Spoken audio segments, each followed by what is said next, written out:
Saya mau meneruskan pelajaran seperti bacaan. Aku lihat ya berapa minggu, seminggu 2 minggu ini bacaan setiap hari, bacaan hari Minggu, semua tentang Roh Kudus. Ya, kemarin kita bahas juga tentang Roh Kudus. Ya, siapa Roh Kudus segala. Utuslah rohmu ya Tuhan menjadi baru seluruh muka bumi. Jadi aku bikin lagi nih hari temanya sama aja. Utuslah rohmu ya Tuhan menjadi baru seluruh muka bumi. Sebab ketika Roh Kudus dicurahkan maka seharusnya kita berubah. Kenapa? Orang Roh Kudus ada di dalam kita pasti kita harus berubah. Bacaan juga sama hari Minggu 2 minggu yang lalu semua. Kemarin hari Sabtu bacaannya juga sama. Kisah Rasul 2 ayat 2 sampai 4. Ini selalu kepake, aku hafal sekali. Kejadian 2 Kisah Rasul 2 ayat 2 sampai 4. Kalau omong Roh Kudus maka pasti omong tentang Kisah Rasul 2 ayat 2 sampai 4. Pastor-pastor berkhotbah homili dari Sabtu, Minggu segala aku dengar bahwa hari Pentakosta kemarin adalah hari berdirinya gereja Tuhan. Ya bayangin. Jadi gereja Tuhan sudah ada berapa lama tuh? Ya. Hari Pentakosta adalah hari berdirinya gereja Tuhan. Karena itu gereja Tuhan, maka semangat melayani di gereja adalah semangat yang dibakar oleh Roh Kudus gitu. Ada orang begitu setia sekali ya melayani. Saya pikir salah satu kekuatan daripada para biarawan terutama pastor, makanya harus ekaristi gitu ya kan. Karena apa? Karena Roh Kuduslah yang menjadi sumber kekuatan. Roma 1 ayat 16 aku nggak catat kalau nggak salah, betul apa nggak nih ya gini. Paulus nih yang berkata, oh itu Injil kekuatan Allah. Di mana ada Injil pasti ada Roh Kudus ya. Sebab aku percaya kokoh karena Injil kekuatan Allah yang menyelamatkan setiap orang yang percaya gitu. Jadi di mana kita cinta firman pasti Roh Kudus menyertai gitu. Jadi saya baca aja ya, kenapa saya bilang bahwa semangat melayani dibakar oleh Roh Kudus. Roma 12 ayat 11 Paulus berkata kepada umat di Roma 12 ayat 11, janganlah hendaknya kerajinanmu kendor. Biarlah rohmu menyala-nyala dan layanilah Tuhan. Biarlah jangan kerajinanmu kendor. Saya udah bilang, di dalam kehidupan manusia tidak ada yang kekal. Kerajinan juga gak kekal. Ya, dari pacaran ngomong sama pasangan pengen ngomong yang manis-manis terus. Maunya begitu, maunya. Kenyataannya kalau udah tinggal bersama, udah kenal adatnya, udah ngomong seenaknya, maka mau ngomong manis aja kendor gitu. Tau gak? Dulu kita dipuji-puji masak kita enak. Baru menikah rajin masakin apa yang dia mau kita masakin. Lebih mahal, lebih susah, cari barangnya susah yang dia mau. Ya sebenarnya itu ada kol nenek, tau gak? Kol nenek susah, gak setiap pasar ada. Baru kawin rajin, cari di pasar yang ada, bikinin kol nenek, tau gak gitu. Susah-susah bangun pagi. Ya udah kawin lama kita repot, apalagi udah punya anak. Udah kol nenek lu beli aja lah sanalah gitu. Gak ada yang kekal, termasuk kerajinan. Kerajinan untuk melayani Tuhan. Lama-lama kalau gak ada Roh Kudus, maka melayani Tuhan menjadi suatu rutinitas. Iya kan? Lama-lama melayani Tuhan gak bisa dengan roh menyala-nyala. Akhirnya melayani Tuhan menjadi suatu rutinitas. PA menjadi rutinitas.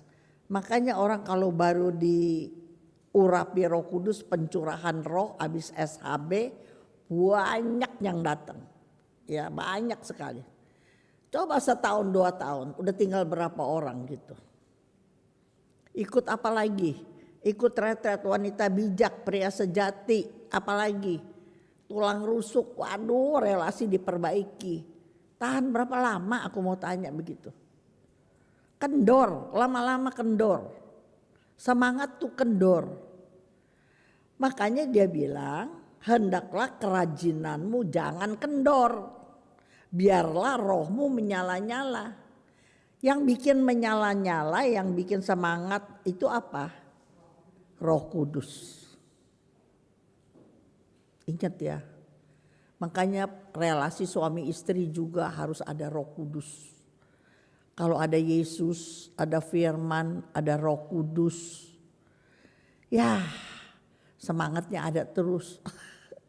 Mungkin cintanya udah gak menyala-nyala. Betul gak? Tapi suruh dia tinggal sendirian, gak dimasakin, gak tega juga. Sekali-sekali mau masakin keong juga, jauh-jauh juga ya. Kalau hari Pantekosta adalah hari berdirinya gereja Tuhan, gereja gak bisa, makanya gereja, jiwanya gereja itu adalah Roh Kudus. Mari kita baca dulu Kisah Rasul 2 ayat 2 dan 4. Kisah Rasul 2 ayat 2 sampai 4. Tiba-tiba turun dari langit suatu bunyi seperti tiupan angin keras yang memenuhi seluruh rumah di mana mereka duduk. Tampaklah kepada mereka lidah-lidah api seperti nyala api yang bertebaran dan hingga pada mereka masing-masing. Kalian bosan dan denger ini. 2 minggu 3 minggu bacaannya ini terus. Maka penuhlah mereka dengan Roh Kudus. Lalu mereka mulai berkata-kata dalam bahasa lain seperti yang diberikan roh itu kepada mereka untuk mengatakannya. Kalau kamu baca 5-6 dia pakai bahasa yang para rasul kumpul pakai bahasa kampung mereka. Dari negeri asal mereka yang gak pernah dia omong bisa pada ngomong. Siapa yang ngomong? Roh Kudus gitu ya. Maka saya langsung aja, seharusnya kalau Roh Kudus memenuhi kita, jadi Roh Kudus yang berkuasa atas kita. Saya ulangi. Kalau kita rasa Roh Kudus memenuhi kita, maka pola pikir kita berubah juga seperti pikiran Kristus. Saya ulangi ya. Kalau Roh Kudus menguasai kita, pasti kita dikuasai pikiran kita, mindset kita, tutur kata kita, perbuatan kita sesuai dengan Roh Kudus yang mau gitu. Jadi kalau Anda rajin jadi pekerja Tuhan, tetapi ngiri melulu, menuntut melulu. Lihat aja kesalahan orang, dia lihat aja, dia nggak lihat kesalahan dia lihat kesalahan orang melulu. Sebenarnya Roh Kudusnya di mana? Gitu, ya. Kalau nggak bisa kuasai diri dulu awal-awal oke lah nggak bisa kuasai diri. Tapi kalau makin banyak firman, makin lama di dalam PA, misalnya setiap hari. Tapi kalau masih belum bisa menguasai diri, tanya aja sendiri ada Roh Kudus enggak gitu. Ya. Sebab Roh Kudus seharusnya mengubah pola pikir kita. Ya kan? Saya enggak bahas lagi di Yohanes 3 ayat 1 sampai 7, tetapi ketika doa firman menjadi pola hidup, Roh Kudus tertanam, pasti kita berubah. Pasti itu. Filipi 2 ayat 5 berkata, Filipi 2 ayat 5 berkata, hendaklah kamu dalam hidupmu bersama, dalam bersama nih inget ya. Kalau sendirian di goa, sendirian bertapa, nggak usah mau punya pikiran perasaan apa karep-karepmu gitu, ya kan?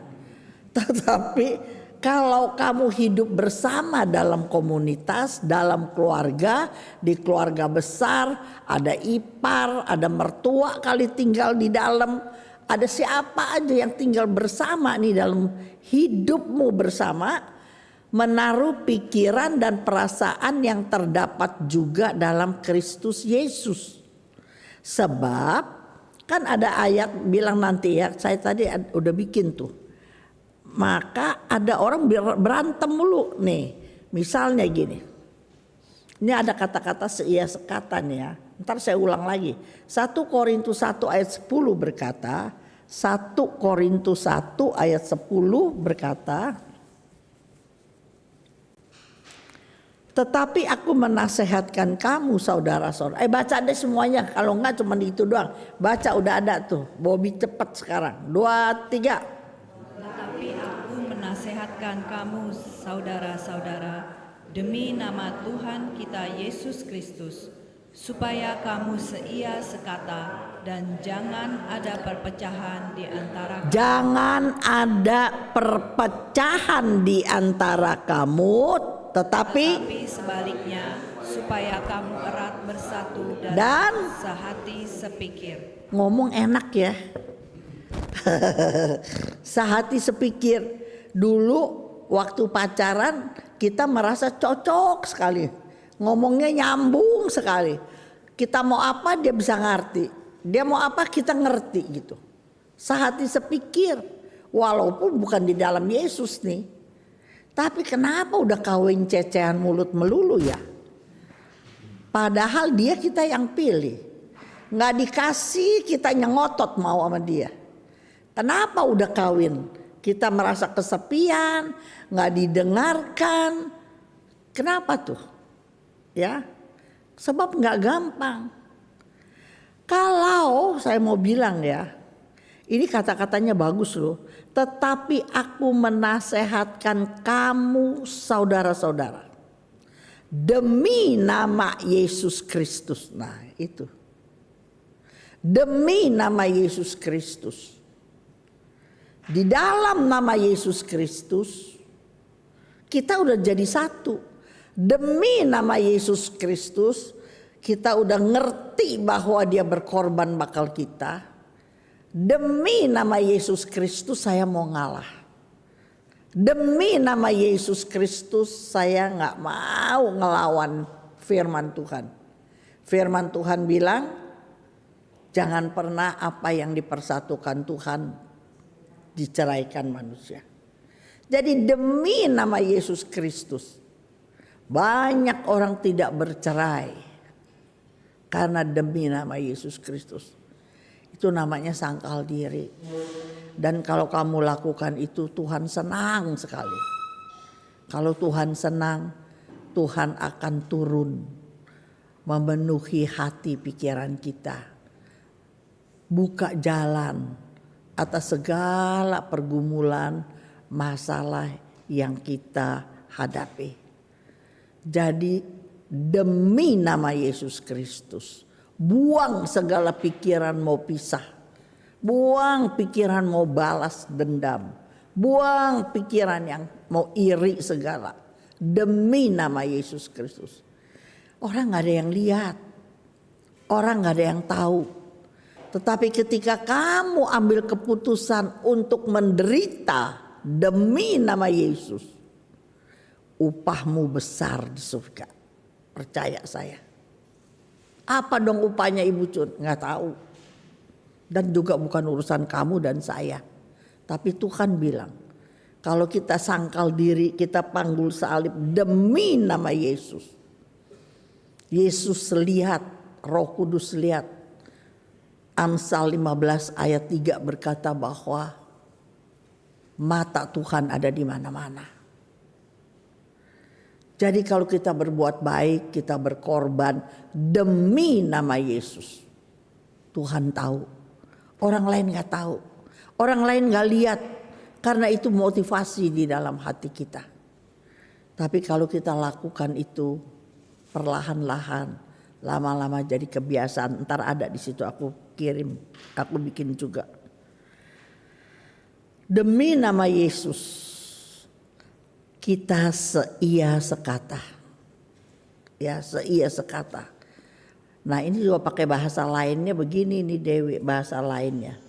Terima orang lain apa adanya. Ini sama. Saya udah bosen nih ajarin begitu. Seringkali yang kita omong, terimalah saya apa adanya. Tetapi firman Tuhan pakai bahasa lain supaya kamu seia sekata, supaya jangan ada perpecahan adalah berjuanglah menerima orang lain apa adanya. Demi nama Yesus saya mau terima Henny apa adanya gitu. Demi nama Yesus. Demi ada kekompakan di komunitas ini, saya terima teman-teman yang aneh-aneh, yang ngomongnya gergetin. Saya belajar menerima. Demi nama Yesus. Karena apa? Yesus sudah lakukan segala-galanya untuk saya. Ya, saya sangkal diri begini mengada artinya dengan penderitaan Yesus. Bisa nangkep ya teman? Demi nama Yesus. Jangan ada perpecahan di antara kita. Karena jelas sekali. Sebaliknya supaya kita erat bersatu dan sehati sepikir. Nah, supaya sehati sepikirnya ini bagaimana? Kalau semuanya baca firman, dengerin saya ya. Baca firman, semuanya doa. Perlahan tapi pasti lama-lama kita sehati sepikir. Benar apa enggak? Karah. Tapi biar kita 5 tahun 10 tahun kita baca firman, pasangan tidak baca firman, anak tidak baca firman, susah sehati sepikir. Tapi kalau satu kelompok orang semuanya baca firman, sabat hari doa, perlahan tapi pasti lama-lama kita bisa terima. Oh, Denti kayak gini. Oh, Ineke kayak gini. Ya udah, demi nama Yesus saya gak mau ada perpecahan. Demi nama Yesus saya berjuang untuk erat bersatu. Kenapa mesti erat bersatu? Pelayanan yang Tuhan percayakan makin hari makin besar. Kita harus sadar. Dengan kekuatan sendiri kita gak bisa. Kita memerlukan orang-orang yang berbeda-beda. Talenta berbeda-beda. Kemampuan berbeda-beda. Kalau kita bisa erat bersatu. Lama-lama sehati sepikir. Makanya dibikin 2, liatin gak? Erat bersatu dan sehati sepikir. Kamu lihat gak gitu? Kalau kita erat bersatu, tetapi nggak sehati sepikir, lama-lama di dalam satu komunitas ada komunitas lain lagi kan? Kalau nggak di dalam satu komunitas ada grup si Ineke, di sini grupnya Kara, di sini grupnya Ninu, grup eksklusif kata si Kara begitu. Apalagi kita sadar Thomas makin hari makin besar. Makanya saya bilang harus PA harus. Supaya apa? Kita sudah bersatu. Tahun ini kita merayakan 35 tahun. Bayangin 35 tahun tanpa ada 1-2 tahun yang kosong. Tidak ada loh. Terus kita ada. Makanya mesti PA. Supaya berjalannya waktu kita sehati sepikir. Ini nggak bisa instan. Sama saya bilang pasangan suami istri.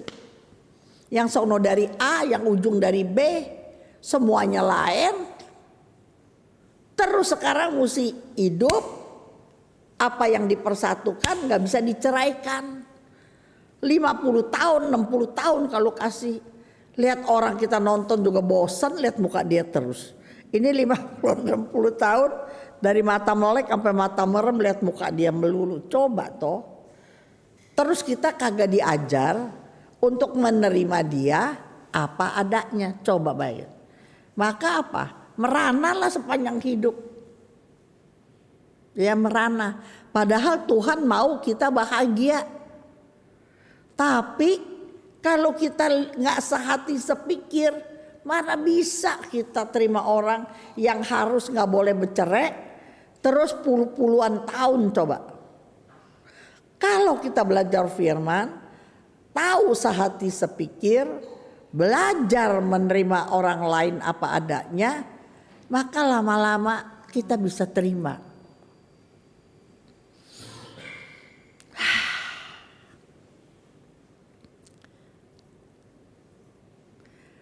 Nah kan anaknya kita menaruh pikiran perasaan yang terdapat dalam Kristus, kata Filipi 2 ayat 5. Kolose 3 ayat 1 dan 2. Kolose 3 ayat 1 dan 2. Karena itu kamu dibangkitkan bersama Kristus, carilah perkara yang di atas, di mana Kristus ada, duduk di sebelah kanan Allah. Ayat 2, pikirkanlah perkara yang di atas, bukan yang di bumi.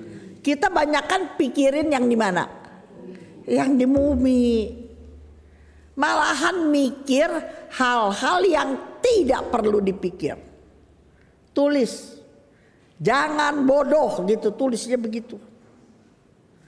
Jangan kita nggak bisa tidur memikirkan hal-hal yang di bumi, yang bukan urusan kita. Bagaimana mau bahagia, bagaimana mau ada damai sejahtera, anak udah kawin urusan dia. Kita yang mikirin. Mantu mau dipindahin keluar kota, kita yang senewan kagak bisa tidur. Coba toh. Ini kontrak, kita ngontrak di rumah mantu anak. Kontraknya lain tahun habis, kita yang nggak bisa tidur. Cun, nanti kalau kontraknya habis kayak lihat dia nggak punya duit, Cun. Aduh gimana ya Cun? Aduh begitu pikirin, suruh aku lagi yang mikir, kagak mau. Kamu tuh bukan urusan kamu tuh anak tunggal, kamu tinggal numpang sama dia. Udah bukan urusan kamu mikir. Banyak orang jadi stres memikirkan hal-hal yang di bumi. Lihatin enggak? Dan yang tidak perlu dia pikir, bukan jatahnya dia untuk mikir. Bukan bagian dia mikirin itu, bukan. Nanti kalau kamunya stres, salahin siapa? Di dalam Tuhan baru Anda nggak usah mikir, tapi kalian doakan gitu ya Kara ya. Betul, doa. Nah betul doa, tapi mesti punya Jam doa. jam doa. Mesti tahu firman, punya iman bahwa Allah peduli sama kita, betul nggak? Betul. Bahwa kita harus tahu Tuhan nggak mungkin tinggalin kita, itu iman. Nah bayangkan baca firman kagak mau, PA kagak mau, gereja cuman seminggu sekali, urusan banyak, anaknya ada 4 semua ada urusan. Si nenek nggak ada yang suruh, dia pikir semua. Ntar kalau dia sakit urusan siapa? Urusan siapa gue tanya? Kalau dia kanker urusan siapa? Cari penyakit sendiri. Cari penyakit sendiri.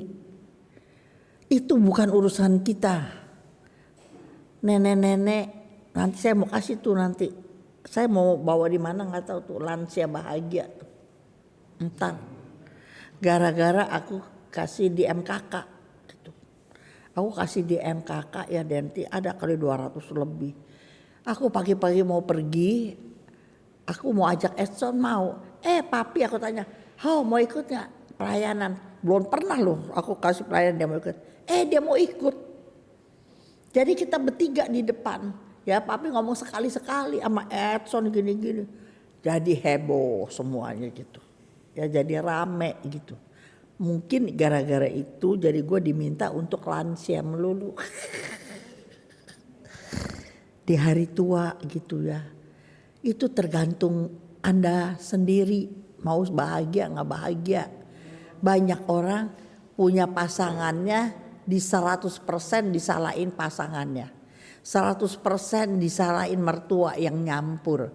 100% disalahin anaknya yang gara-gara bikin saya nggak bahagia. Padahal saya kasih sedikit aja ya. Bahagia nggak bahagia tergantung dirimu sendiri, Lucy. Dikasih apapun kalau kamu terus menuntut yang orang lain nggak bisa, nggak tahu, kamu nggak bakal bahagia. Bahagia atau tidak bahagia ada di tangan kita sendiri. Ingat itu, ya. Keputusan, perkataan, pola pikir semua tergantung badan kita sendiri. Mau bilang bahagia atau tidak tergantung orang. Ingat itu, ya. Karena hidupku tidak tergantung dari apa yang terjadi atasku. Terus sambungannya gimana? Hidupku tidak tergantung dari apa yang terjadi atasku. Tetapi bagaimana saya handle it. Bagaimana saya mengatasinya. Respon saya apa? Jadi respon saya itulah yang bisa membuat saya bahagia atau tidak bahagia. Jadi jangan tergantung orang, jangan salahin orang. Ingat ya, kalau mau bahagia pikirkanlah perkara yang di atas. Carilah perkara yang di atas sampai jelas sekali tuh. Nah kalian tanya nih, Ibu Cun, apa sih perkara yang di atas apa? Kehendak Allah. Betul, kehendak Allah. Atau jangan kerepotan kehendak Allah, nggak baca firman lu kagak ngerti kehendak Allah. Jadi pikirin perkara yang di atas gini-gini aja kalau aku sederhana. Ntar kalau gue mati gue masuk surga enggak ya? Itu perkara di atas. Kalau aku ngomel-ngomel meluru, suami jadi ngomel, anak jadi nggak betah di rumah, ntar siapa yang salah tuh? Kalau anak saya nggak masuk surga, kalau suami nggak, itu perkara di atas. Jangan yang susah-susah kehendak Allah, rencana Allah nggak nyampe. Perkara yang di atas tuh perkara nanti, surga mulia apa neraka abadi gitu. Mau kemana kita? Kalau kita hidup cara begini terus nggak mau berubah, tahu-taunya Tuhan panggil kita mendadak, kemana kita? Kalau Tuhan panggil kita mendadak, bagaimana nih kelanjutan hidup kita? Itu pikirkan perkara yang di atas, jangan perkara yang di bumi. Perkara di bumi udah ada orang yang urus. Kontraknya kapan tuh urusan anak mantu. Kerjaan dapat apa enggak urusan yang bersangkutan. Kalau kamu dalam Tuhan, kuat firman, kata Kara, banyak jam doa. Itu aja. Jangan cuma dipikir. Dipikir nggak bisa apa-apa. Dipikir itu bikin kamu stres, tau nggak? Tapi kalau kamu rajin berdoa, segenap hati dengan uraian, menabur terus dengan air mata, nangisin, ayo. Itu janji Tuhan baru ada. Tapi kalau cuman kamu pikir, otak kita segede bapau, tau nggak? Pikirannya kebanyakan nggak bisa. Apalagi kemampuan kita terbatas, otaknya segede bapau, yang dipikirin banyak, lama-lama badan nggak kuat.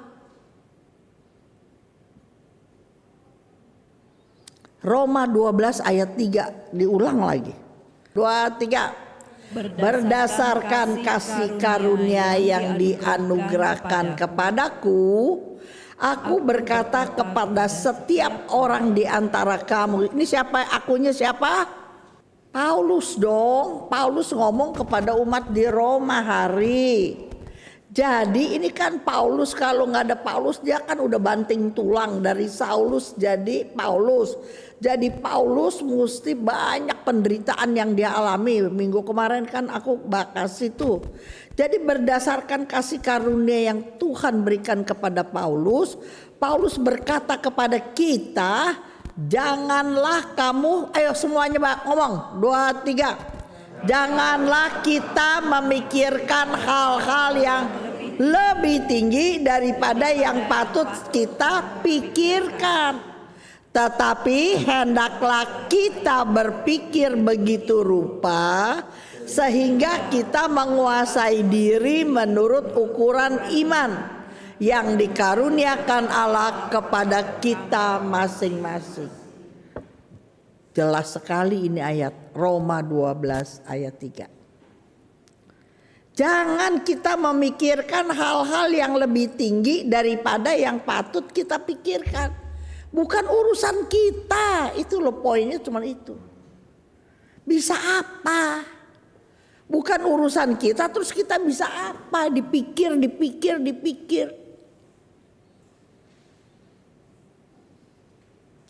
Kalau kita mau mikir, kita pikir menguasai menurut ukuran iman kita.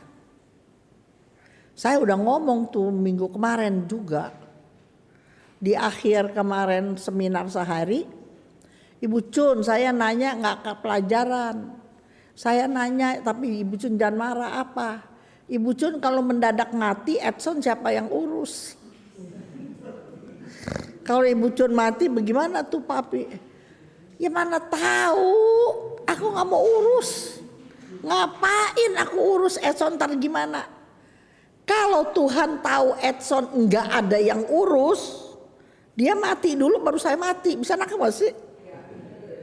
Kalau Tuhan bilang, Cun lu mati aja deh Cun, ntar ada yang urus. Ya udah aku mati rela gak apa-apa. Kan simple. Jadi gak capek. Mikir terus gak bisa tidur sepanjang malam, kagak tidur capek ngehen. Jadi sakit. Memikirkan hal-hal yang tidak patut dipikirkan. Mulai hari ini jam sekarang ya teman-teman, apalagi yang udah lansia. Ambil keputusan. Mulai detik ini saya gak mau mikirkan hal-hal yang bukan urusan saya. Bukan urusan kita, apa kata orang doang. Dia pikirin apa yang gak bisa tidur.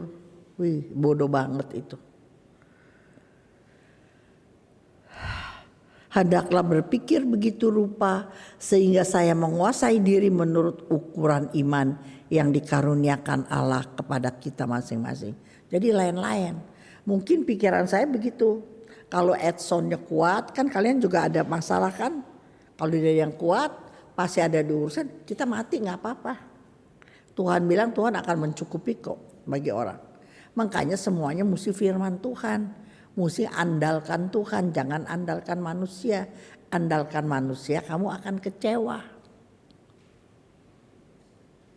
Roma 12 ayat 16 coba. Lucu deh.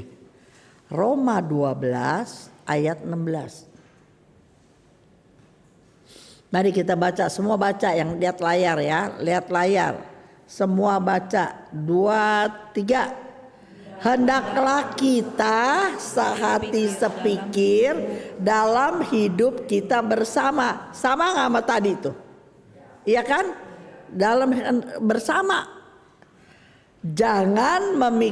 Janganlah kita memikirkan perkara-perkara yang tinggi.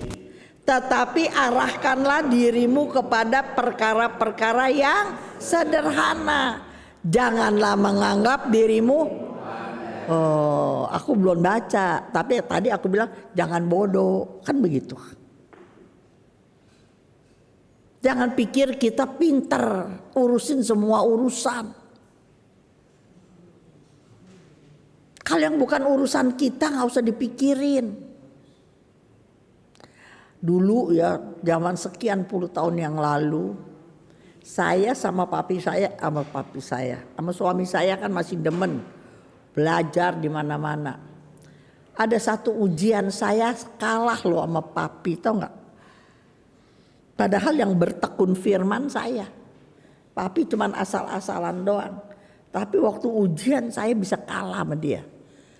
Karena pertanyaannya ngejebak. Pertanyaannya gini, kalau ada orang gitu, misalnya ada masalah apa gitu, jawabannya saya harus tolong dia, atau saya liatin aja, atau ini bukan urusan saya. Papi kan gak pinter firman, pakai logika kan. Ya bukan urusan saya aja, bukan urusan saya. Kalau bukan urusan saya, ini kan pahlawan, harus tolong, harus berkorban, harus begini. Salah lu, gue kalah sama dia angkanya. Kalau kita gak dikasih kehormatan untuk jadi pahlawan, ngapain kita ngotot mau jadi pahlawan? Catat itu. Kita akan menolong sesuai kemampuan kita. Ingat ini teman-teman. Tapi sesuai kemampuan kita udah konselingin, kita udah tolong. Tapi dia terus berputar-putar lingkaran setan. Itu udah bukan bagian kita lagi. Kita udah gak bisa. Sebab ada ayatnya tuh, aduh di mana gue lupa tuh. Berapa kali ada gini nih. Kalau ada orang kedapatan berbuat salah, kita yang rohani harus menolong, betul gak gitu? Tapi ayatnya begini nih, sambil menjaga dirimu sendiri supaya kita jangan masuk dalam pencobaan. Ada ayat itu. Baru berapa minggu dah aku ada kasih itu. Ya. Artinya apa? Kalau kita udah ajarin, kita udah tolong, dia berputar-putar di situ terus auban, kitanya greget nggak? Kalau greget, kita ngomongnya nada tinggi, orang jadi nggak jadi berkat.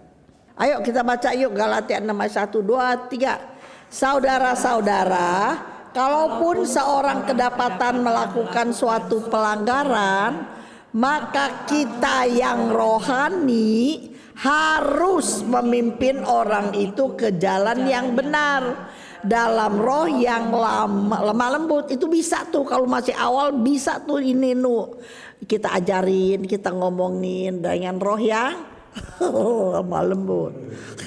Tapi kalau terus-terusan auban, buset deh gua. Makanya ayat bilang sambil menjaga dirimu sendiri supaya kita juga jangan kena pencobaan. Kalau kita nggak bisa kontrol emosi kita, akhirnya dibilang apa? Katanya dalam Tuhan, ngomongnya kok keras begitu? Katanya PA, kok ngomongnya sakit begitu? Jadi kita yang mau nulung, jadi kita yang jadi batu sandungan. Coba tuh. Ada gak yang begini Foni? Ada. Di rumah tangga anak yang ngomong, katanya mami PA. Mami PA. Mami rajin PA. Kok mami gak berubah? Ngomongnya tinggi terus, kenceng terus gitu. Arahkan dirimu kepada perkara-perkara yang sederhana aja. Ya, yang sederhana aja. Jadi jangan anggap diri kita pandai, kita bisa segala. Nggak bisa, kita nggak bisa segala. Ya, pikiran kita terbatas, pengetahuan kita terbatas, kemampuan kita terbatas. Jadi jangan mau hero. Ada tuh orang mau nolong orang sampai gesek kartunya, tau gak lu? Ada ya, udah nggak punya duit tapi mau jadi pahlawan. Mending saudaranya, mending anaknya, orang lain. Saking mau nolong, ngegesek. Hati saya tergerak oleh belas kasihan. Nanti kalau udah kagak bisa bayar tuh gesekan gimana? Jadi utang kan. Nah itu makanya dia bilang ini, jangan menganggap dirimu pandai. Belum tentu kita dapat kehormatan menjadi pahlawan. Gara-gara aku ulangan kalah sama Wahono, gue jadi mikir, iya juga. Belum tentu aku dapat kehormatan menjadi pahlawan untuk menjadi solusi untuk orang itu. Nanti gue nolong dia, gue utang, lah gue juga jadi problem lagi. Kalau aku utang siapa yang mau bayarin? Sebab Yesus bilang orang susah gak bakal habis, sepanjang zaman gak bakal habis. Jadi nolong-nolong orang cuma 1-2. Tapi kalau kita jadi pejabat, melakukan keadilan sosial, kasih kartu sehat, kasih pembagian, saya dapat mengubah kehidupan orang. Bukan saya tolong itu doang. Misalnya kartu sekolah, bisa terus-terusan gitu. Jadi mengubah yang mestinya punya enggak gitu. Waktu diambil orang-orang yang dari Bantar mana tuh yang dekat kena laut banjir, dia kasih apartemen. Bukan dikasih apartemen doang loh, dikasih gosokan, dikasih kulkas, dikasih segala. Kenapa dia bisa kasih? Karena dia pejabat, melakukan keadilan sosial. Daripada duitnya dia pakai memperkaya diri sendiri, dengan pejabat, dengan kedudukan dia bisa melakukan keadilan sosial. Keren gak gitu? Tuhan angkat kita supaya ketika kita tinggi kita punya kuasa.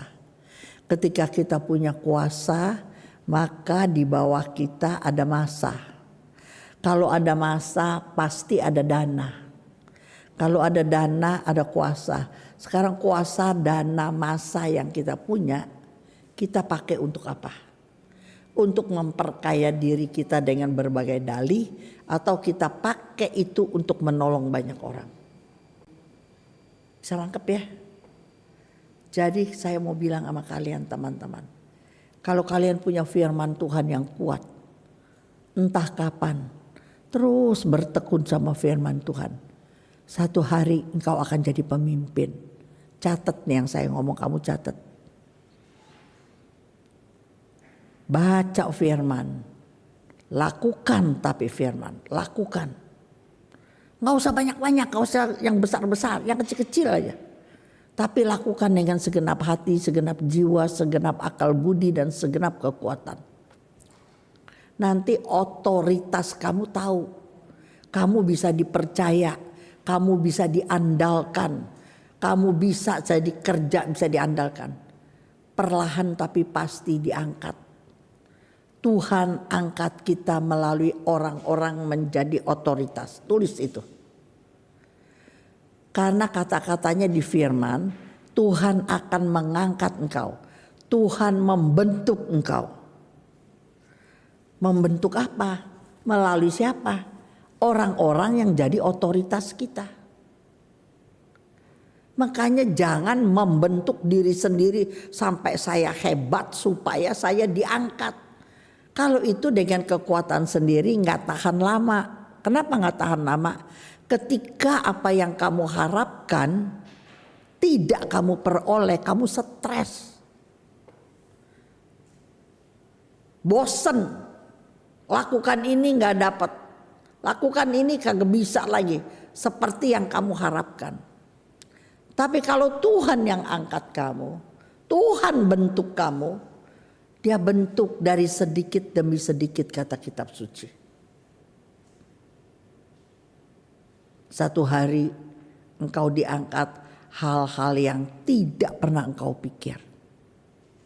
Amin gak tuh? Saya suka pikir, kalau saya bisa ada seperti hari ini, orang bosen lihat YouTube saya kali ya.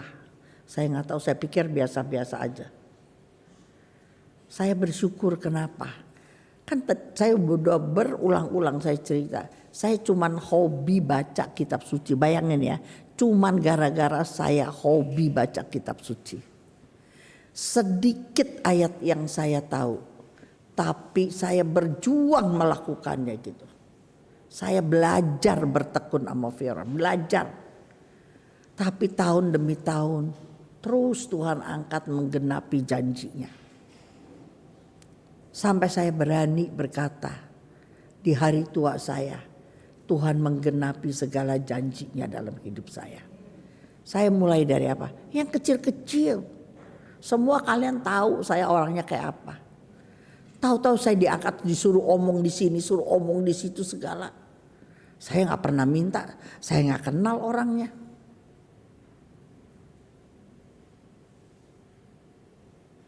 Teman-teman, jangan angkat dirimu sendiri. Biar Tuhan yang angkat kamu melalui otoritas kamu. Biar teman-teman atasan kamu yang promosiin kamu. Kalau kamu promosiin diri terus kamu gak mendapat apa yang kamu harapkan, kamu kecewa. Nanti kamu undur dari Tuhan. Karena kamu memikirkan hal-hal yang lebih tinggi daripada imanmu. Tadi ayat bilang apa? Kita, kata Roma 12:16, arahkan dirimu kepada perkara-perkara yang sederhana. Apa yang sederhana? Yang menjadi tanggung jawabmu sekarang nih loh. Yang sekarang jadi tanggung jawab. Yang sekarang orang percayakan sama kamu. Jadi ketua seksi, dipercayakan jadi ngatur ini, ngatur itu. Yang kecil-kecil aja, tapi lakukan dengan sebaik-baiknya. Jangan mikir yang tinggi-tinggi, jangan. Banyak orang mikir, aduh kapan ya gue jadi di sono. Kalau gak dapet di sono gimana? Stres. Jadi perkara-perkara yang sederhana saja. Makanya dia bilang jangan menganggap dirimu pandai. Orang belum kelasnya loh. Aduh kepengen jadi ketua itu, kepengen banget dah. Saya udah lakukan ini saya yang paling aktif. Kagak kepilih jadi ketuanya. Orang itu yang kepilih. Tuhan tahu gak? Kamu tahu di luar ya, tapi hati kamu belum layak. Belum pas jadi ketua. Makanya Tuhan pilih orang lain. Tapi jangan kamu marah. Jangan kamu kecewa. Justru introspeksi. Periksa dirimu dengan seksama, kata ayat. Jangan periksa orang lain dengan seksama. Tapi periksa diri sendiri dengan seksama. Tanya Tuhan, Tuhan kenapa ya aku belum kepilih ya? Kan mestinya giliran saya nih. Kenapa saya gak kepilih? Periksa diri sendiri. Kehidupan kamu bagus gak? Kehidupan hari lepas hari keluarga kamu bagus gak? Kok dia kepilih orang muda jadi prodiakon? Aku yang aktif begini kok gak kepilih? Lu udah ketahuan main cewek 2 kali ketangkep. Sekarang mau jadi prodiakon lagi. Ketahuan anakmu narkoba 2 orang. Urusin keluarga aja kagak bisa, gimana mau urusin gereja? Bisa nangkap begitu? Sekali lagi teman-teman, kalau sesuatu yang kamu idam-idamkan belum dikasih Tuhan, jangan ngotot. Percaya saya, belum waktunya, itu belum waktunya, jangan ngotot. Nanti juga waktu kamu ngotot ketahuan. Tuh kayak ini ketahuan. Jadi apa yang kamu lakukan tuh menjadi batu sandungan bagi orang. Mau apa sih muncul-muncul ke depan tuh mau apa gitu loh. Mau apa? Nih dengerin yang saya paling sering. Kepengen sekali jadi singer nih. Yang jadi singer jangan gelo lagi, ntar gua ngomong gelo lagi. Pengen jadi singer, waduh keren, seragam segala gitu. Kalau rapat kagak mau datang, PA kagak datang. Kalau suruh nyanyi nomor 1. Apalagi nanti di hotel ini pakai kebaya ini, para singer, bajunya begini, waduh kita kelupaan dia lama kagak datang. Kok saya kagak dibikinin kok? Nah lu Bas ini lu mau ikut latihannya aja males. Kalau gue sungguh berani. Enggak boleh ikut. Nanti dulu kan sekarang ada TV-nya ada 2 gitu, nggak perlu ya kan. Dulu kalau di Thomas aku nggak boleh. Orang-orang udah bisa nyanyi mesti kan full mimik ya kan. Tapi dia repot bacaan tau kalau pakai kertas di tangan, pakai kertas. repot sama yang dia pegang, bagaimana bisa nyanyinya keluar gitu. Tapi saking kepengennya gitu. Nanti ribut sama WL. WL bilang lagu ini, dia bilang aduh ini susah, jangan ini aja. Nah lu kagak tau latihan, masa WL mesti robah lagunya gitu. Jadi banyak hal-hal yang kecil. Maka pikir perkara yang sederhana aja. Jangan salahin orang melulu. Ya, periksa diri sendiri. Malu kamu udah rajin PA, tahu nggak? Semua orang udah tahu kamu rajin PA. Tapi kalau mulut kamu, sikap hidupmu nggak berubah, jangan jadi batu sandungan. Udah itu aja. Sebenarnya Tuhan sedang mengubah umatnya melalui sikon yang dia ciptakan. Jadi bukan kebetulan kamu tidak terpilih, kamu bukan kebetulan kamu yang kagak datang lagi pas pemilihan. Jadi Tuhan sedang mengubah umatnya melalui sikon yang dia ciptakan. Artinya apa? Bahasa lain yang aku suka ngomong, bukan kebetulan. Bukan kebetulan. Sebab kebetulan gak kebetulan itu bukan bilang kebetulan, tapi dia ciptakan itu. Sehingga kepinginnya Tuhan, para pekerjanya harus naik ke tingkat yang lebih daripada biasanya. Dulu saya paling males main komputer gini-gini, paling males gitu. HP juga sampai digodain sama orang, mami cuma mahal doang, kagak tau dipakai lah, apalah segala macam gitu. Tapi sekarang ngajar perlu, sangat perlu. Jadi kan Tuhan sedang mengubah supaya saya jadi lebih pintar. Misalnya apa? Belajar pakai Zoom, ya kan? Apalagi punya anak-anak di bawah umur, belanja pasar pakai online. Dulu mana ngerti sih? Sampai sekarang aja, aku kalau mau pesen grab begitu aja suruh siapa?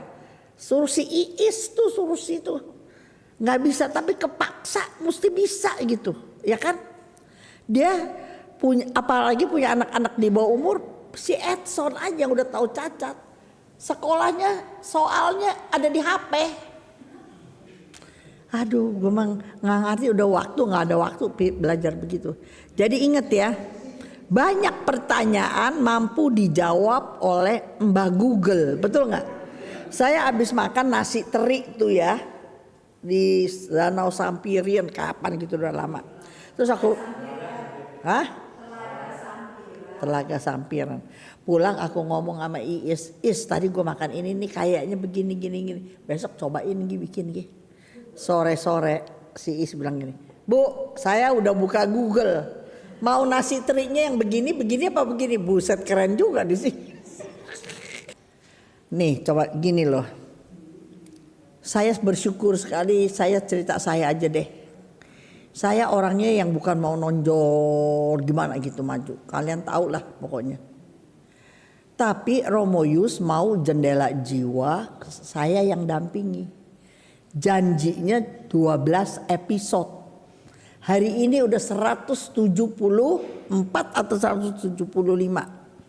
Coba kalian pikir ya, kira-kira kalau itu idenya saya jendela jiwa, kira-kira Romo Yus bisa saya atur gak?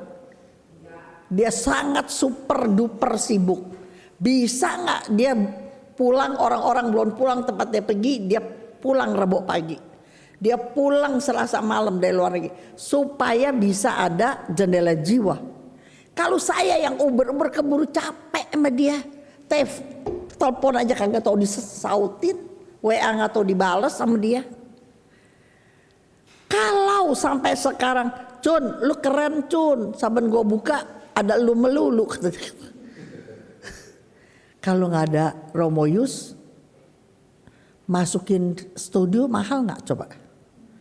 Ini misalnya saya mau firman saya masuk di YouTube, biasa-biasa nggak didukung oleh Romo Yus. Saya cari pastor, saya cari narasumber ketiga, cari studio, capek apa nggak gitu?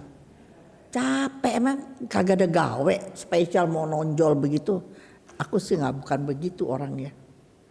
Tapi ini semua udah disediain, kita cuma tinggal datang doang. Kita cuma datang ngomong doang, betul nggak Kara? Mana mau kita Thomas abis-abisin, cuman bakal siapin ini siapa yang jadi IT-nya siapa yang gini-gini. Kalau seseorang bisa diangkat jadi ketua ini, jadi ketua itu, otoritas bukan yang angkat dia. Iya, gitu loh maksud saya. Kenapa kita dibiarkan? Kenapa kita diangkat? Kenapa kita diizinkan hal-hal yang gak enak? Yang kita pikir, coba saya tulis begini. Tuhan sedang menggerakkan kita menuju rencana dan kehendaknya melalui kita. Kan setiap orang unik. Kan banyak orang kalau disuruh tugas, suruh apa, aduh jangan gua deh, gua kagak bisa, jangan gua aja, jangan gua deh. Perintah-perintah ntar gua kagak datang lagi loh, buset deh. Padahal kalau dia pintar, dia bisa, dia diangkat bukan? Coba tuh kamu pikir. Lagian kan bukan kamu yang lakukan. Kamu udah ngerti firman, ada Roh Kudus di dalam kamu dapat tugas yang berat, kamu rajin berdoa, besoknya pasti Tuhan tolong. Amin gak gitu? Kalau kamu tidak dapat tugas, gak dapat kesempatan, ya 5 tahun 10 tahun dia begitu melulu, gak naik-naik, gak bisa apa-apa. Tapi karena kamu dapat tugas, karena dikasih kesempatan, berjuanglah untuk memikul tugas yang dipercayakan.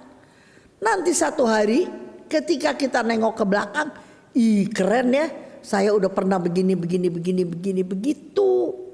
Bukan diterima dengan ucapan syukur, tapi aku diancam. Terus tunjuk gue ya, lu permalukan gue gak datang lagi. Lebih dari 2 orang ngomong begitu tuh sama saya. Nah, Tuhan sedang menggerakkan kita menuju rencana kehendaknya melalui kita. Sehingga Tuhan mau melengkapi umatnya untuk apa? Pekerjaan-pekerjaan yang lebih besar. Supaya kita mengalami keberhasilan yang lebih dengan cara-cara yang baru yang belum pernah kita alami. Ini kalau kita punya positive thinking. Ya, dia lagi membentuk kita. Ya, bahwa kita harus bangkit, kita harus naik ke kelas, sama kata firman Tuhan Ulangan 28 ya. Bahwa engkau akan terus naik dan tidak turun. Tapi kalau ikut Tuhan naik turun itu bukan janji Tuhan. Gak ada tuh naik turun.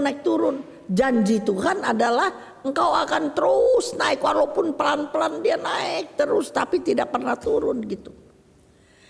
Kalau kita mau berubah, maka kita akan dipercayakan lebih oleh orang-orang di sekitar kita menuju jenjang sebenarnya, yang sebenarnya, sekali lagi, yang sebenarnya kita nggak mau. Kita nggak mau kok begitu. Bukan kita. Sebab dengan berat hati akhirnya kita terima juga. Ya kan? Waktu pastor bilang, anak muda mesti jadi ketua lingkungan, wilayah. Banyak anak muda nggak mau. Tapi kalau ada yang terima, dia tetap mau juga. Padahal dia nggak mau, dipaksa begitu, ngapain ngurusin orang nggak punya duit lagi, repot setengah mati. Emang enak Ibu Cun jadi ketua lingkungan katanya. Lah gue yang diomelin, orang gue lagi suruh dia baik-baikin. Lu terima aja, lu udah pas, bisa. Lu jadi kenal sama teman-teman selingkungan, sewilayah jadi kenal.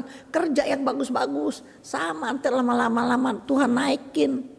Emangnya gak ada kerjaan Ibu Cun urusin umat?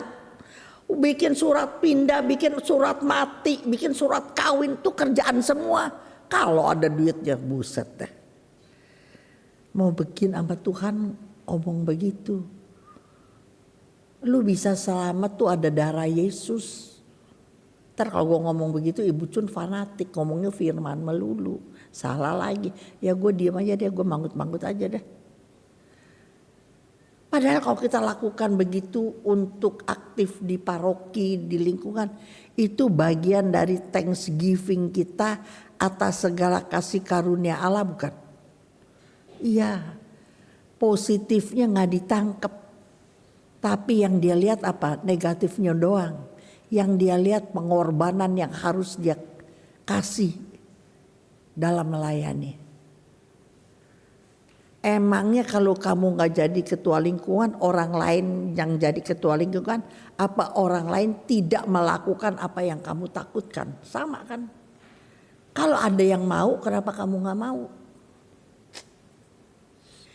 Nah, kalau kita jadi ketua lingkungan, kita jadi ketua seksi, kita dipercaya macam-macam, ini adalah kebiasaan-kebiasaan yang kita bangun berpuluh tahun, sangat sulit untuk berubah. Saya ulangi ya, kebiasaan-kebiasaan yang kita bangun berpuluh tahun sulit untuk berubah. Makanya banyak orang nggak mau berubah. Tetapi ada tetapinya. Ketika orang telah sungguh-sungguh, ada orang yang bertekun sungguh-sungguh dalam firman dan mengalami perjumpaan secara pribadi dengan Tuhan, sehingga tujuan akhir hidupnya menjadi jelas, maka mereka baru memiliki semangat untuk berjuang mengubah pola hidup supaya hidupnya menjadi sarana Tuhan. Amin gak gitu? Sebelum dia ikut PA, disuruh apa juga gak mau. Suruh apa gak mau. Gue mau cuma datang doang. Cuma mau denger doang. Tapi setelah dia lihat teman-teman seangkatannya, ada tuh ayatnya di Ibrani. Firman yang ditabur sama, semuanya sama. Tapi yang satu mau bertumbuh, betul gak ya? Yang lain mah ya kayak gitu aja, 5 tahun, 10 tahun kayak begitu aja. Kenapa? Karena kalau disuruh kagak mau. Dapat kesempatan kagak mau. Selalu jawabnya apa? Aduh gue kagak bisa. Belum waktunya. Ntar kalau udah di atas ranjang, selangnya udah banyak, apa waktunya?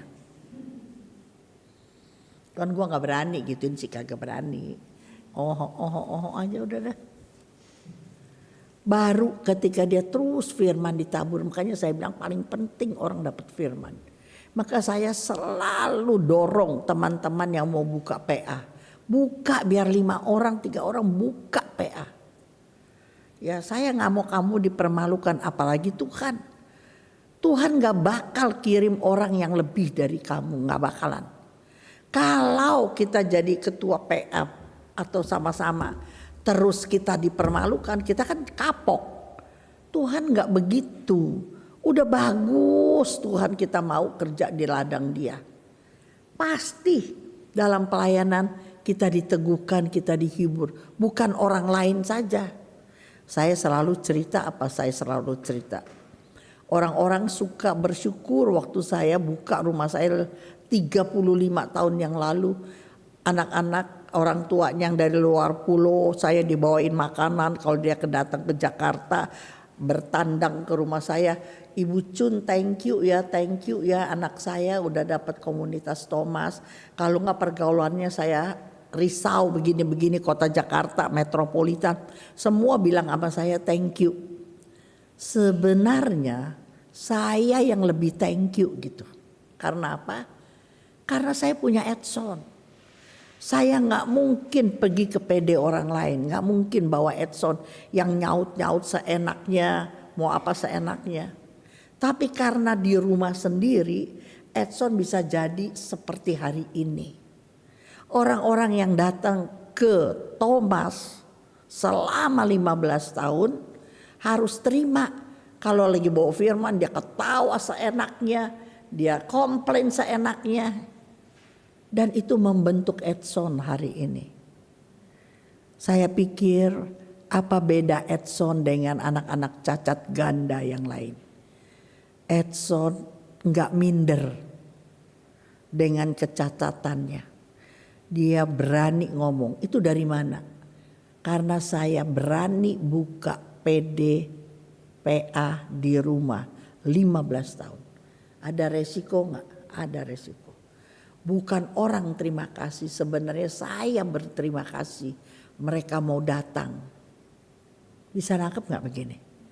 Belajar lihat positif. Dalam kehidupan setiap hari belajar lihat positif. Yang jelek-jelek gak usah dilihat lah, udahlah. Itu diganggu sama musuhnya Allah. Supaya kita kecewa, kita sedih, gak usah dilihat. Kita lihat yang positif aja. Mata tertuju kepada Tuhan aja. Ujung-ujungnya pasti baik bakal kita. Ujung-ujungnya.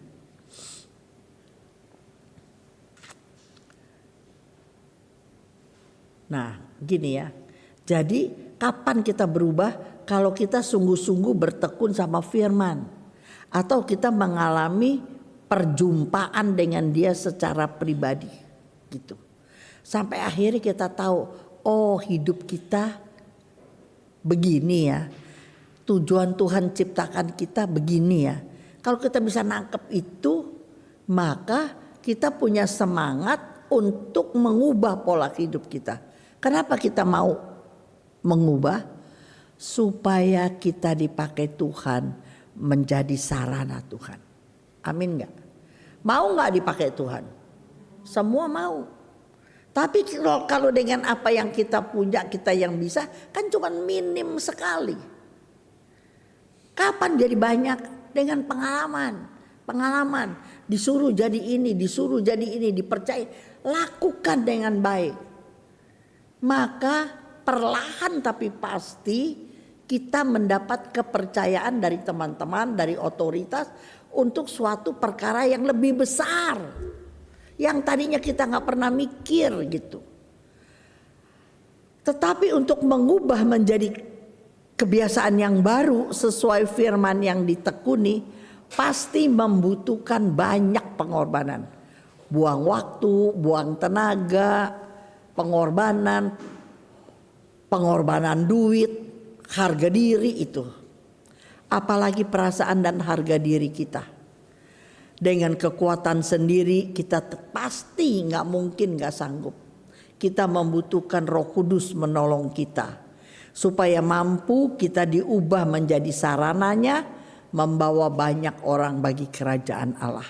Ya, bayangin ya. Dulu waktu saya ikut Choice, saya tuh weekend yang pertama.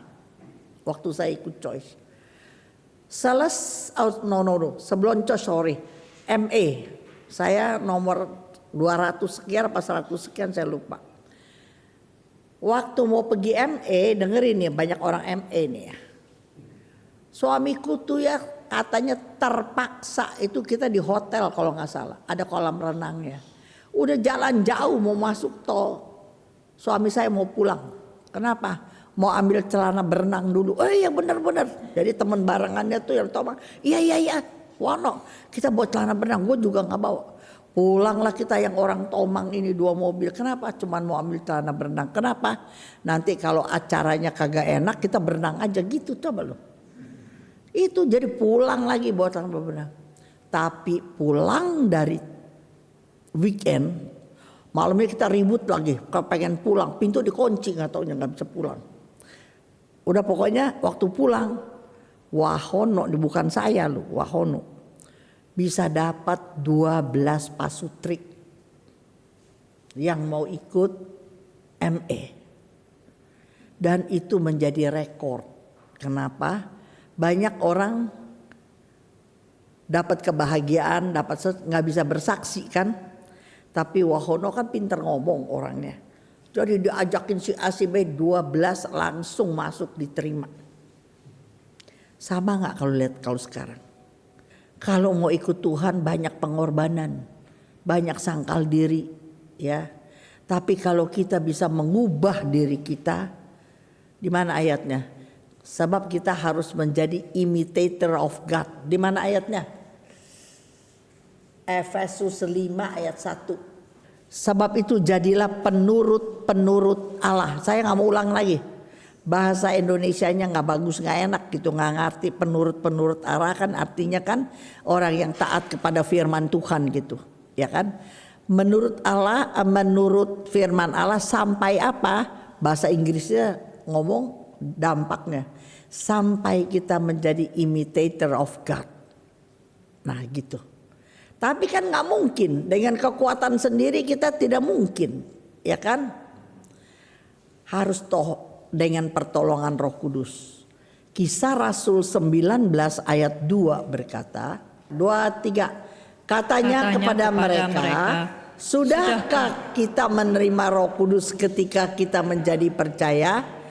Akan tetapi mereka menjawab dia, belum. Bahkan kami belum pernah dengar bahwa ada Roh Kudus. Artinya apa? Umat belum mengalami pembaharuan. Umat belum mengalami dilahirkan kembali. Ya. Sebab tanpa kekuatan Roh Kudus kita tidak mungkin bisa taat kepada firman Tuhan. Tulis gitu ya. Tanpa kekuatan Roh Kudus gak bisa kita taat kepada firman Tuhan. Saya udah ajar berkali-kali. Kisah Rasul 8. Kisah Rasul 8 14 sampai 17. Makanya sekarang ya selalu ada pencurahan roh. Kemarin waktu ulang tahun BPK aja ya ada pencurahan roh. Ada seminar-seminar apa ditutup dengan pencurahan roh.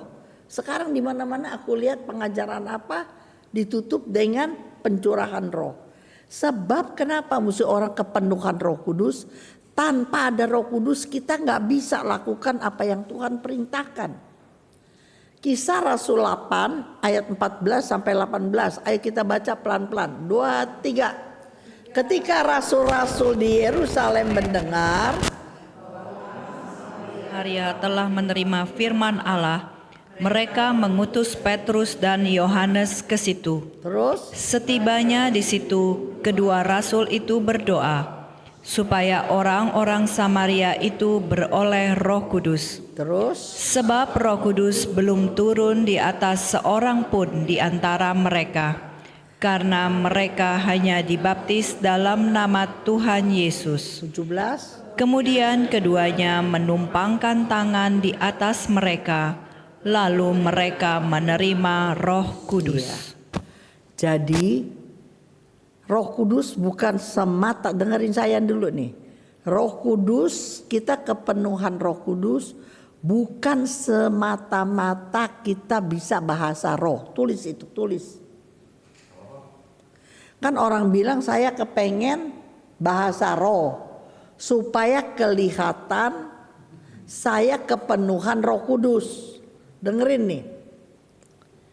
Kan di sini juga dibilang belum pernah dengar Roh Kudus, maka dibaptislah dalam pencurahan roh. Kalau kita ini namanya pencurahan roh. Lalu mereka menerima Roh Kudus. Tapi saya tambahin, bukan berarti karena kamu punya bahasa roh, Roh Kudus menguasai hidupmu. Bukan. Dengerin ya, saya berani berkata. Baru orang tahu bahwa kamu kepenuhan Roh Kudus seperti awal tadi saya omong. Kalau roh turun atas kita, maka kita harus berubah gitu loh. Kita bisa punya semangat untuk melayani sesama. Karena melayani sesama itu dibakar oleh Roh Kudus. Hal-hal yang kita tidak bisa akhirnya bisa. Kita berubah yang tadinya pelit, jadi sekarang berani nyumbang untuk gereja. Kalau yang tadinya males, maka sekarang bisa rajin doa pagi. Kalau tadinya bilang selalu sulit, nggak mungkin, sekarang berubah. Dia berjuang, dia mau. Perubahan itulah kasih tanda bahwa Roh Kudus berkuasa atas kamu. Kamu berkuasa, Roh Kudus berkuasa bukan karena kamu pintar bahasa roh. Banyak orang yang nangis mulu, pembantunya berhenti 2 hari 3 hari berhenti, sama suaminya ribut melulu, sama anaknya nggak ada damai sejahtera. Mana ada Roh Kudus. Ada lu barusan anak muda bilang, saya mau pindah aja, mau keluar. Nggak tahan sama mami cerewet. Ngomongnya Tuhan, Tuhan. Tapi pusing sama dia, pusing. Ngomongnya yang sama melulu ulang-ulang. Coba. Kita berubah atau nggak berubah tanya orang rumah. Jangan tanya teman PD ketemunya cuma 4 jam, 3 jam doang. Tanya orang rumah, kamu berubah nggak? Kalau berani tanya sama pasangan, saya berubah nggak gitu? Kalau kamu nggak berubah ikut Tuhan udah 5 tahun, udah 10 tahun, malu. Kolose 1 ayat 27. Kolose 1 ayat 27. Utuslah rohmu ya Tuhan, menjadi baru seluruh muka bumi. Jangan muka bumi deh. Kita berubah dulu, habis kita berubah, pasangan berubah, anak berubah, keluarga besar berubah. Lama-lama kita bisa mengubah teman-teman komunitas gitu. Kolose 1 ayat 27. Mari kita baca. 2, 3. Kepada mereka Allah mau memberitahukan betapa kaya dan mulianya rahasia itu di antara bangsa-bangsa lain. Rahasia apa? Yaitu Kristus ada di tengah-tengah kita. Kristus yang adalah pengharapan akan kemuliaan. Aduh. Jadi kamu gak sendirian. Ada Roh Allah di dalam kamu. Yang peduli akan hidup kamu, yang tahu akan kesusahan kamu, bukan bilang kok saya ditinggalkan. No, Tuhan izinkan kamu sendirian dulu supaya kamu punya harapan bahwa kalau kamu kenal Tuhan pasti ada solusi. Betapa kaya dan mulianya rahasia itu. Rahasia apa? Sekali lagi kamu tidak sendirian. Tanamkan itu di hati pikiran kamu. Apapun yang kamu dapat tugas, apapun yang harus dipercayakan, apapun yang harus kamu dikerjakan, kamu tidak sendirian. Ingat itu. Yohanes 16 ayat 33 sebagai ayat terakhir. 2, 3. Semuanya itu kukatakan kepadamu, supaya kamu beroleh damai sejahtera dalam aku. Dalam dunia kamu menderita penganiayaan, tetapi kuatkanlah hatimu. Aku telah mengalahkan dunia. Yang mengalahkan dunia siapa? Yesus. Makanya ada damai sejahtera di dalam Yesus. Makanya kalau kerjain apa-apa bilang dalam nama Yesus. Karena Yesus telah mengalahkan dunia.